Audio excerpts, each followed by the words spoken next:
সালমান খান এবং তামান্না ভাটিয়া বিয়েটা করেই নিলেন। খেলেন না আপনিও বহুত বড় একটা ধোঁকা? ইয়েস দোস্ত, যেই খবর সোশ্যাল মিডিয়াতে দ্রুত গতিতে ভাইরাল হচ্ছে, যে খবর শুনে সকলেই হয়রান হয়ে গেছেন, যেখানে সালমান এবং তামান্নার দর্শকগুলো সুপার লেভেলে এক্সাইটেড হয়ে গেছে। যে ঘটনার শুরু বার্থডে থেকে শুরু হয়েছিল আর এখন ভাইরাল হয়ে হয়ে খবর ছড়িয়েছে গোপনে বিয়ে করে নিছেন সালমান এবং তামান্না। যে কথাগুলো সোশ্যাল মিডিয়াতে দ্রুত গতিতেই ভাইরাল হচ্ছে, দর্শকরাও এমন কথাই বলছেন। কিছু ফটোতে দেখা যায় তামান্না ভাটিয়া এবং সালমান খান ম্যারেজ রেজিস্ট্রি অফিসে বিয়ের কাম সারছেন। আর জানা যায় বিয়ের পর ফ্যামিলির সাথে দেখা করে বিয়ের প্রথম রাত পালন করেছেন। তামান্না বলেন, আমার শেষ নিঃশ্বাস অবধি তোমার সাথেই আমি থাকবো।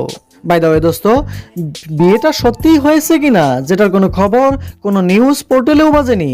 সালমান এবং তামান্নার বিয়ের এই খবর কেবল সোশ্যাল মিডিয়াতেই দ্রুত গতিতে চলে আসে। এই বিয়ের বিষয়ে আপনার কি মন্তব্য জানাতে পারেন ভিডিওর নিচে অবশ্যই কমেন্ট করে।